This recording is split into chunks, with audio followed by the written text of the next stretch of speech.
Hello, কেমন আছো সবাই? বলিস সংসারে তোমাদের সবাইকে স্বাগত।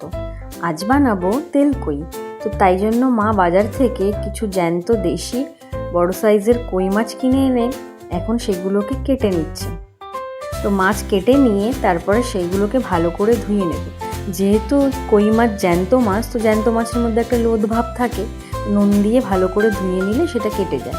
তো যাই হোক, তারপরে তার মধ্যে নুন হলুদ ভালো করে মাখিয়ে কড়াই গরম হলে তার মধ্যে মাছগুলোকে ছেড়ে দিয়ে হালকা করে ভেজে নিলাম। মাছ ভাজা হয়ে গেলে মাছগুলোকে তুলে নিয়ে সেই তেলের মধ্যেই তেজপাতা, শুকনো লঙ্কা, কালো জিরে, এলাচ, লবঙ্গ, দারচিনি ফোড়নে দিয়ে তারপরে তার মধ্যে আদা বাটা, জিরে বাটা, লঙ্কা বাটা দিয়ে তারপরে তার মধ্যে নুন, হলুদ আর সামান্য পরিমাণ চিনি দিয়ে মশলাটাকে কষিয়ে নিতে হবে যতক্ষণ না তার থেকে তেল ছেড়ে যায়। তো মশলাটা থেকে তেল ছেড়ে গেলে তার মধ্যে সামান্য পরিমাণ জল দিয়ে তারপরে মাছগুলোকে ছেড়ে দিতে হবে। যেহেতু রান্নাটার নামই তেলকই, তো এই রান্নাটার মধ্যে কিন্তু তেল একটু বেশি পরিমাণেই দিতে হয়। ঝোল বলতে তেলটাই থাকে। তো যাই হোক, মাছগুলোকে সব ছেড়ে দিয়ে ঢাকা দিয়ে গ্যাসটাকে কিছুক্ষণ মিডিয়াম ফ্লেমে দিয়ে রাখলাম।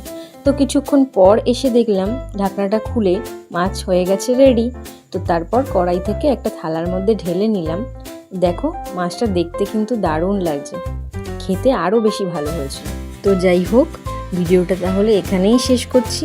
ভিডিওটা ভালো লাগলে একটা লাইক, একটা কমেন্ট করে দিও আর আমার চ্যানেলটাকে সাবস্ক্রাইব করে দিও। টাটা।